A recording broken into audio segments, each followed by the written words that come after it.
Living in the reign of D.W. Gregory to Steelton High's spring production. Yes, I said, but I was pleased she had been listening to my presentation. The PowerPoint had crashed her laptop. Go get him, Tiger, said Megan as the bell rang. I strode out of the cafeteria and down the hall with a purpose. This was my year. We were going to do the play I wanted, and everyone would thank me for it, even Claire. I rounded the corner by the guidance office to hit up my locker before my date with Mr. Cooper. I practically exploded with joy to see Brandon standing there. "Hey," I said, rushing over to him. Before he could say anything, I threw my arms around him and pressed my mouth to his. That was not allowed in our secret hallways of learning, but if you were fast, the teachers didn't say anything. The asshole even kissed me back. "I thought you were doing some fancy extra chem lab today," I said. "Oh, yeah, Mr. Bauer is out sick, and the sub didn't want any active flames. Something bad happened in his past involving eyebrows. I don't know. I'm going to stop in to mock trial. New session is upon us. We have so many members this year. We might have a whole crew dedicated to researching for the competition team." "Awesome," I said. I meant it. Brandon had wanted to be a lawyer ever since we started going out in 8th grade. He was the only kid I knew who read Supreme Court decisions for fun.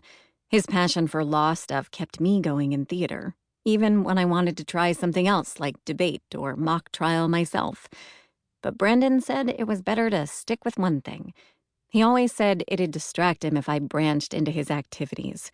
I respected that. I could be incredibly distracting.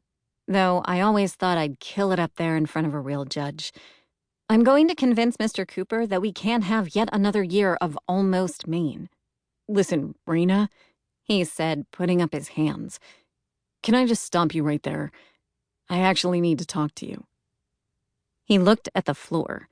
He dug the toe of his loafer into a gray hole in the dirty hallway linoleum. Sure. You okay?" I said. Oh, God, did his grandma die? She'd been sick since shortly after her 90th birthday party. Brandon's mom was stressed about it every time I ate dinner over at his house. "Is it your grandma?" No, Nana's fine. It's just, well, you know how I went to Model UN camp this last week?" "Yes," I said. He hadn't been home for New Year's Eve, but I'd made the best of it with Megan.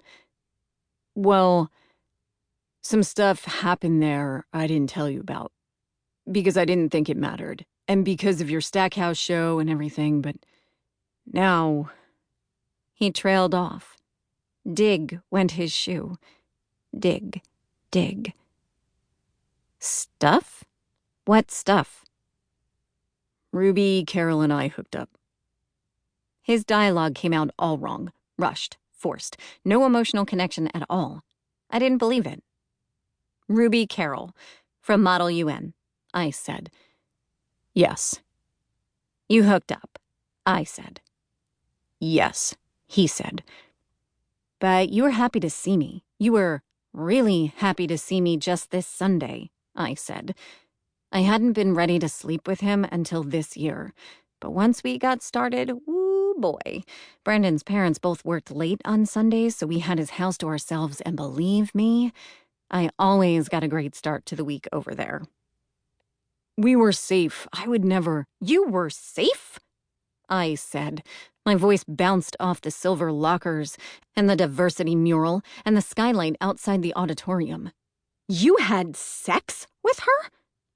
"That's what I said." He glanced around.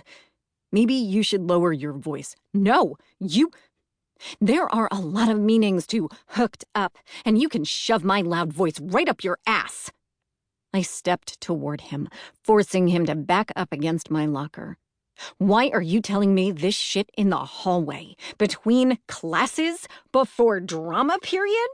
I said. "Apparently there are pictures of me and Ruby. My buddy Kyle, well, you know he's an idiot. He posted them someplace, and I'm tired of it being a secret. She wants to go to Duquesne, too, so we wouldn't have to break up in May, even. We're together."